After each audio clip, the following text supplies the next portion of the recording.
This month on 219 West, New York City residents are struggling to find affordable housing and keep it. I just don't want to be kicked out of a place I've lived for 35 years. There are fewer than 8 months left before New York City votes for a new mayor.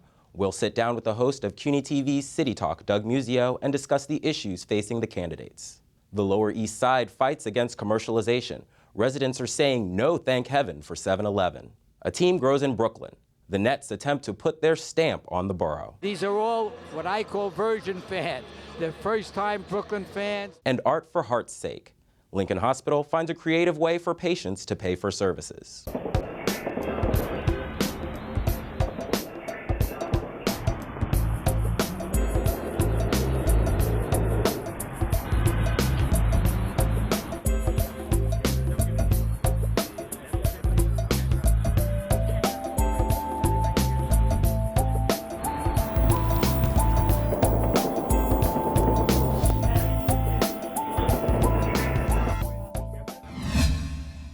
Welcome to 219 West. I'm Maury Givens. And I'm Naja Thomas. Across the country and in New York City, there's a growing divide between rich and poor, creating a problem for New York's middle class finding affordable housing. Recent natural disasters and changes in the law have exposed the problem. 219 West, Kizzy Cox reports. Jessica Jensen and her family are all smiles now that they found an apartment to replace the one that was wrecked by Hurricane Sandy. In the 5 weeks following the storm, however, the Gerritsen Beach resident wasn't sure she'd be able to find an apartment at all. Hurricane Sandy did more than wash away people's homes. It also exposed the difficulties middle-class New Yorkers face in finding affordable housing. Jessica Jensen and her family were left scrambling to find a new apartment because of an unexpected catastrophe. But what about those whose lives were not uprooted by the storm, but who still struggle to find or keep housing they can afford? A recent report from the New York City Comptroller's Office defines housing as unaffordable if the person is paying more than 30% of her income towards rent. The percentage of middle-income households, those making between $35,000 and $75,000 a year, paying unaffordable rents is 38% in New York City, compared to 26% nationwide. And the trend is accelerating. Unaffordability has increased 20% over the last 10 years. Hillary Botine, assistant professor at Baruch's College of Public Affairs, doesn't see the housing situation improving. There's basically going to be insatiable demand for housing in New York City. The city's projected to grow, I think we're projected to add another 1 million people by 2030. And it's always been a destination for immigrants, for young people, so there's always going to be demand, and the demand is never going to be met. The middle class face a unique challenge because even though high rents are a heavier burden on low-income residents, there are government programs which attempt to lighten the load for poorer people, while the middle class make too much money to qualify for them. So rent regulation is very important. It's a program that restricts the percentage by which a landlord can increase the rent every year. And perhaps more importantly, it gives people basically a perpetual lease. One of those rent-regulated tenants is Gail Tauber. Until recently, Tauber paid about $1,000 a month for the rent-stabilized Midtown studio she's lived in for 35 years. Her rent was also held in check by the city's senior citizen rent increase program, also known as SCREE, which freezes the amount of rent the tenant pays and picks up the tab for the yearly rent increases. The 71-year-old adjunct professor was looking forward to retirement, but was shocked when she was booted out of the program after a $33 a month raise triggered a $400 rent increase. I know I have to find less expensive housing or I can't retire. And that's a silly thing to say because can't retire isn't up to you when you're approaching your mid-70s. She doesn't make enough money to pay $1,500 in rent, but with her assets, she makes too much to qualify for low-income housing, so she's stuck. I just don't want to be kicked out of a place I've lived for 35 years. I'm a New Yorker. I was born here. You know, I've worked. I've been in the publishing business here. I mean, I teach at City College. It just gets me angry that I can't afford my own city anymore. Tauber's situation is unique to the SCREE program, but her dependence on rent regulation is not. About 60% of the apartments in New York City are rent regulated, and residents count on those affordable rents to continue living in the city. Not everyone is a fan of rent regulation, however. Howard Husick, Vice President of Policy Research at the Manhattan Institute, believes rent regulation is actually distorting the market and making affordable housing even less available. In New York, if you got a good thing, you stick with your good thing. You don't have the kind of normal turnover that you need to have a healthy housing market for people who suddenly need emergency housing. New York is so constipated its housing market that it doesn't serve the people of New York as well as it should. Husick believes that the real key to providing more affordable housing in New York City is gradually getting rid of rent regulation entirely so that developers would build more housing. What we know from the most basic economics is that more supply will meet demand. And so we need more supply. More supply means letting units get back on the market rather than staying off the market for generations the way they do now. But what happens if the housing that gets built isn't affordable?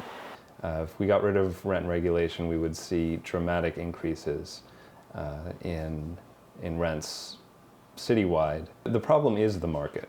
It's not that rent regulation distorts the market, it's that the market is already distorted outside of what we want for our city. Sam Stein, a rent regulation advocate, thinks the market kills affordability. Stein believes that to ensure housing remains affordable, government needs to strengthen rent regulation. The same way that we need a public education system, the same way we need public hospitals, we need rent regulation to keep the city the way we want it to be. They're just saying all housing ought to be cheap. Well, all food ought to be cheap. All gasoline ought to be cheap.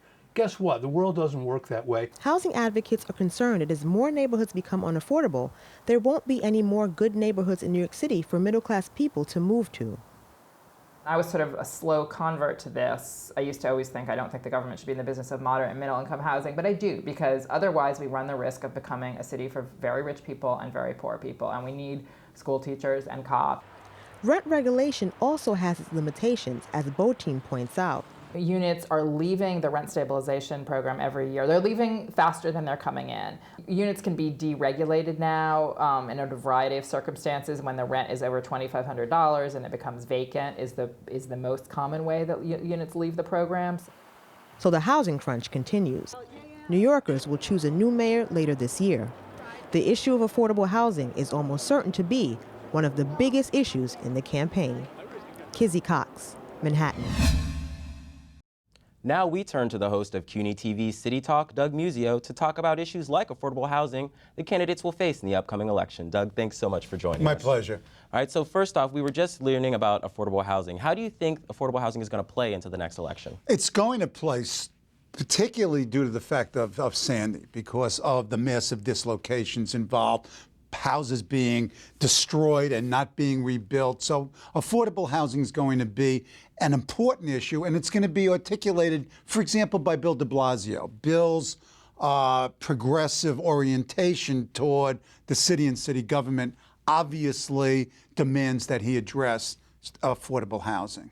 All right, and so we've talked about a little bit about de Blasio. What are some of the other candidates that are in the ring right now? Who's out there? What do we Who's out there? Well, I mean, you've got, everybody's out there. I mean, come on, you get a couple of petitions, you can run. I'll be your campaign manager. Sounds good. Well, on the Democratic side, you've got a fairly stable field. You have four major contenders. You have the Speaker, Chris Quinn. You have the public advocate, Bill de Blasio. You have the former controller, Bill Thompson. And you have the current controller, John Liu. That's fairly set.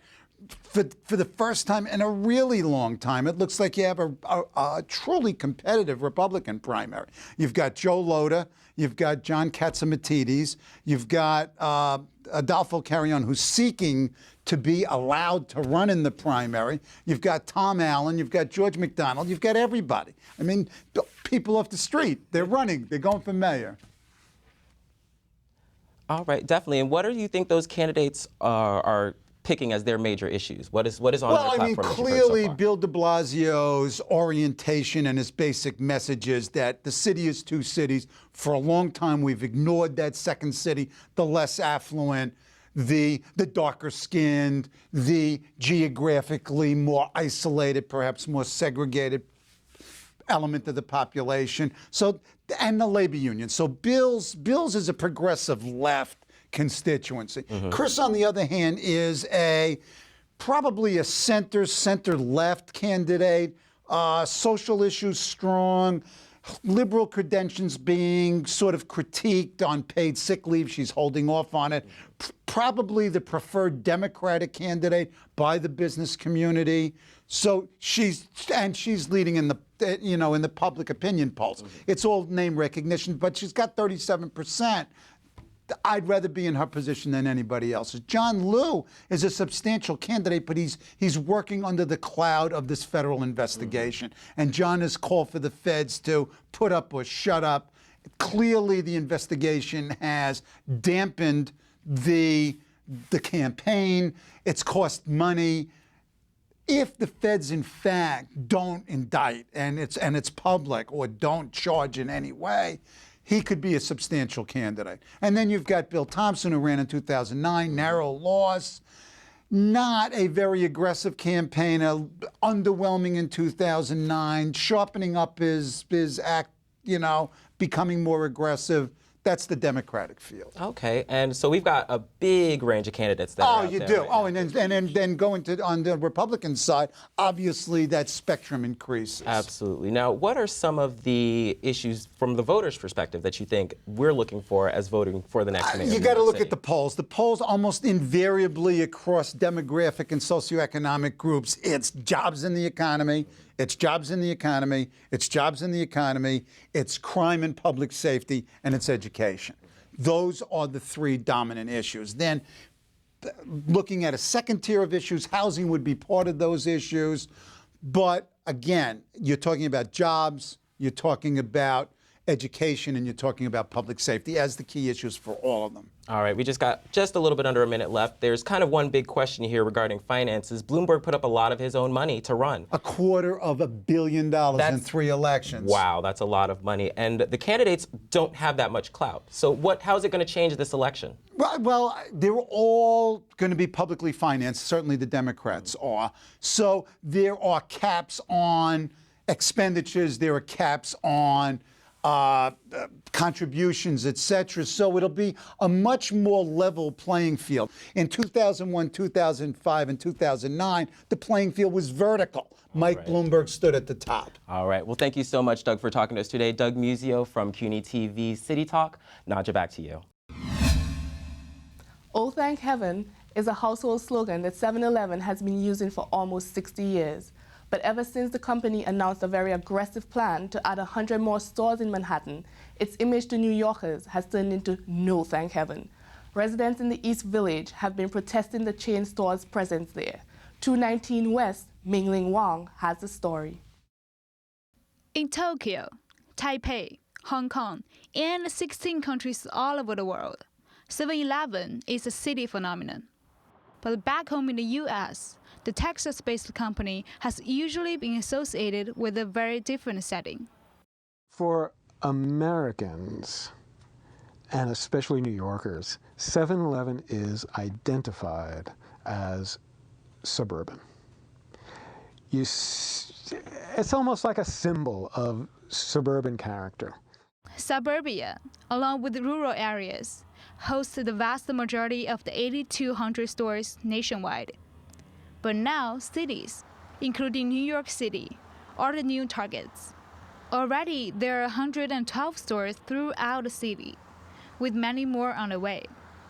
In the East Village alone, there are 3, with the 4th under construction.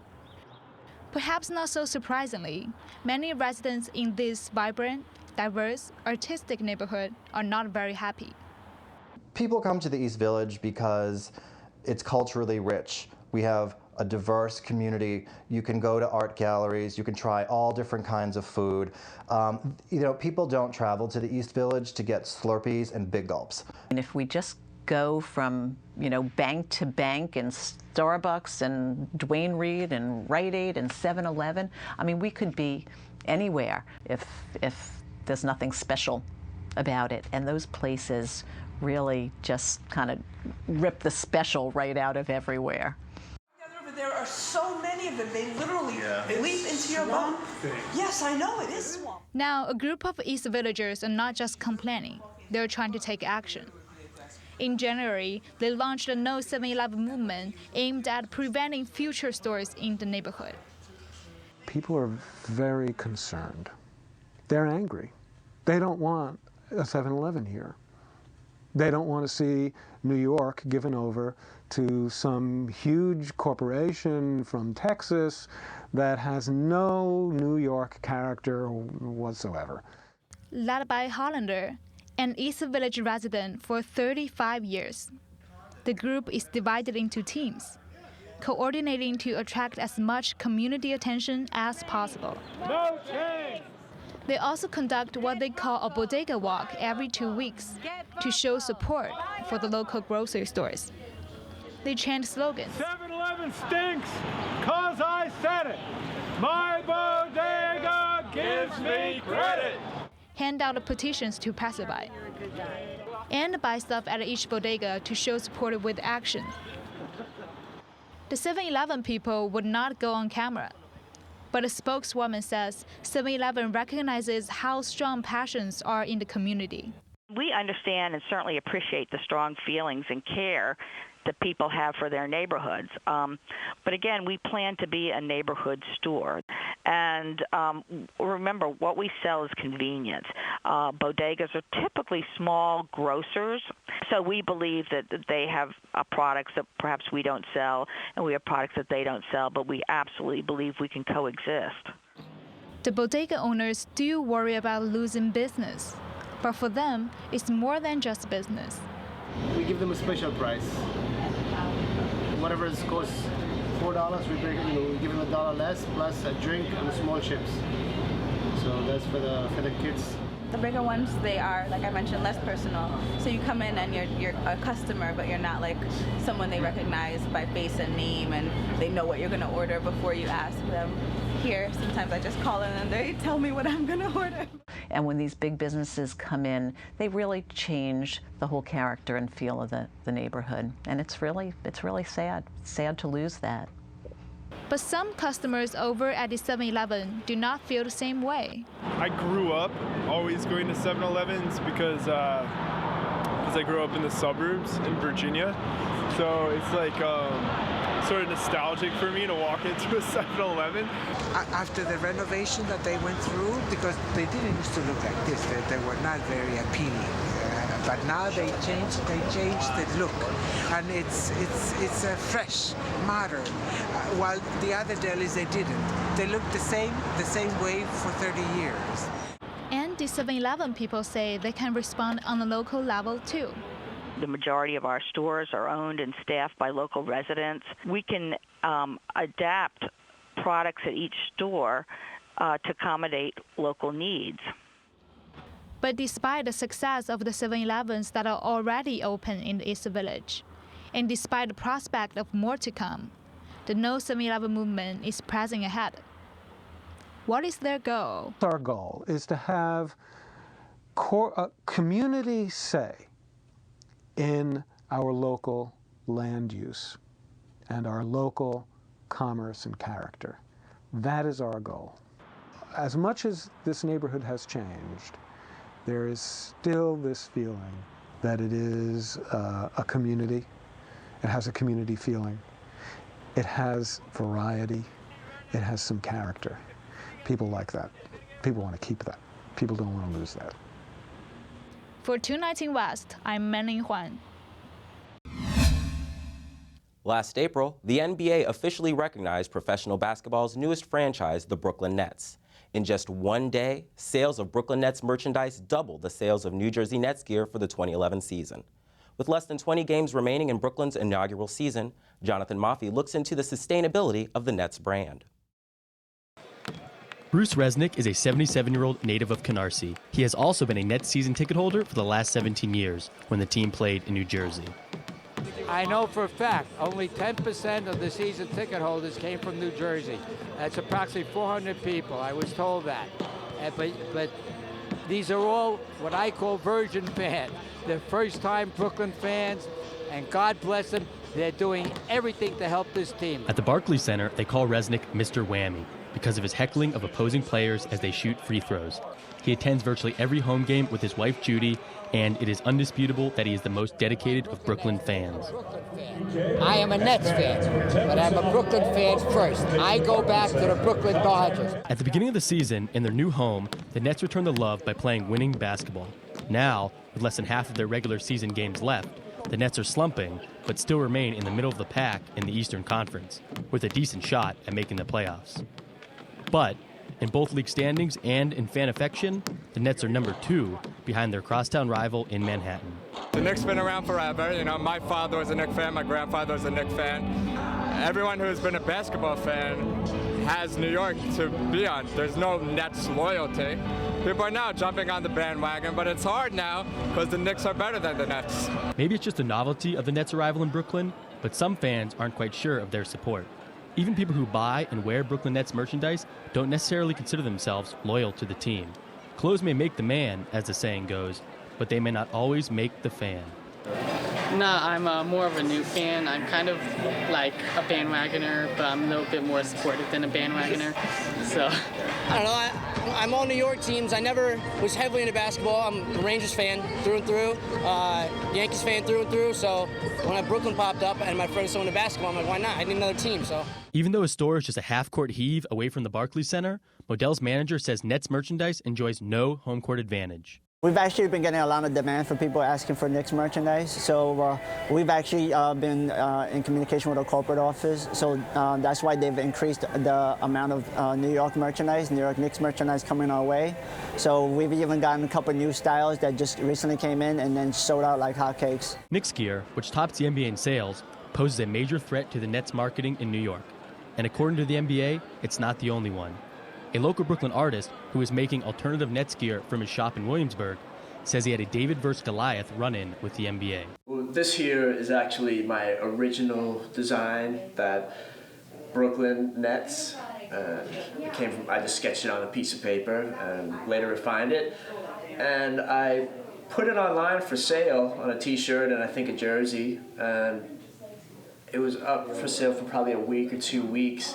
I got an email from the NBA. And a little scary, but they told me to stop producing these. Robert Tuckman, the president of Goviva, a sports marketing firm in Manhattan, says the Nets face many obstacles as they compete for fans and revenue in New York. Whenever you have a mainstay team that's been in this market, that has tradition, it takes years and years and years. You still see the Mets, the Jets, as really the second-class citizens of New York.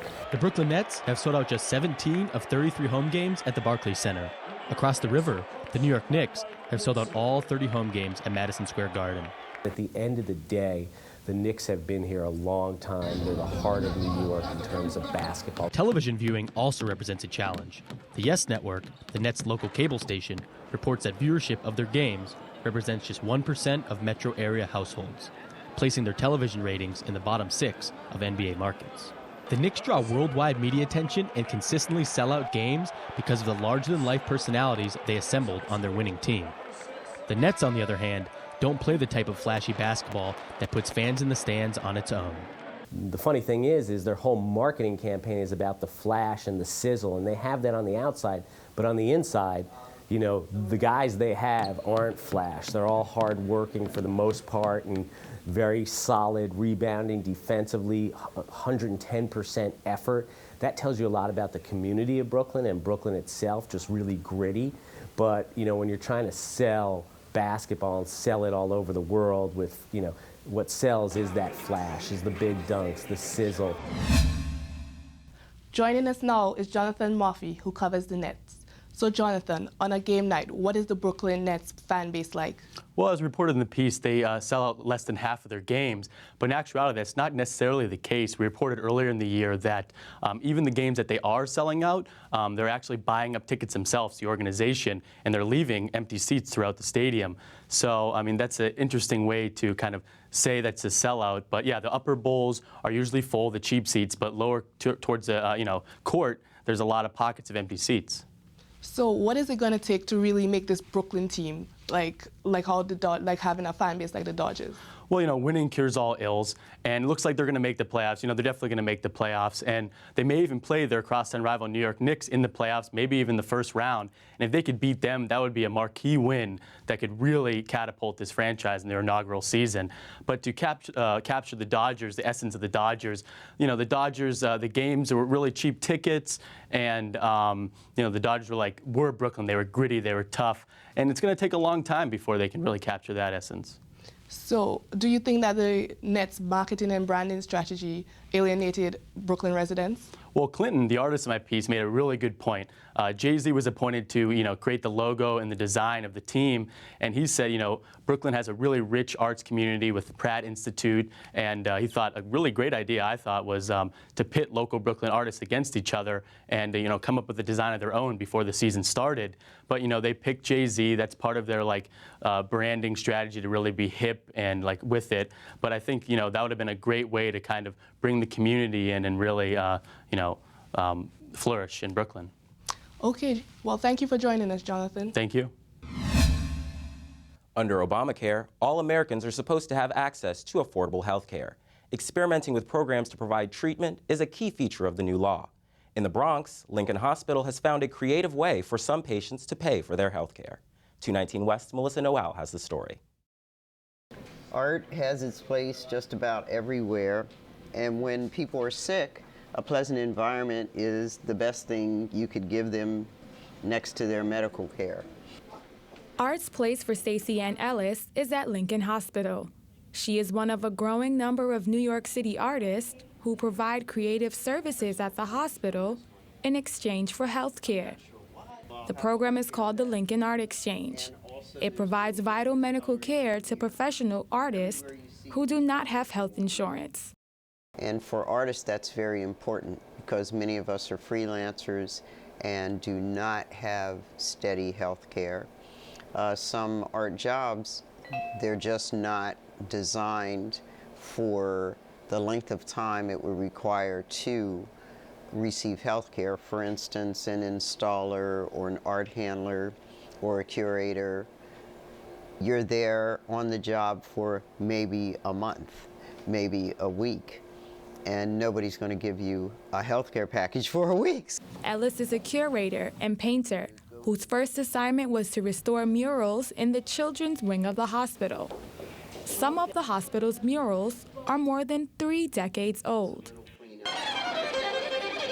Other artists have performed musical selections and skits at hospital events, as well as at the bedside of patients. Each hour of service to the hospital earns $40 in healthcare costs for the artist. The program is fully funded by the hospital. The program is not grant funded. The hospital really absorbs the cost of the entire program. So the artists don't pay for health care, and we just absorb it because we feel like it's a great benefit to us that we get their creative ability. And then we also provide them with health care services. Barrow also says there is no limit to how often an artist can participate.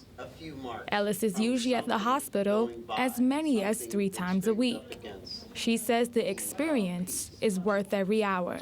I've had some of the children that are visiting a sibling stop and say, I want to be an artist.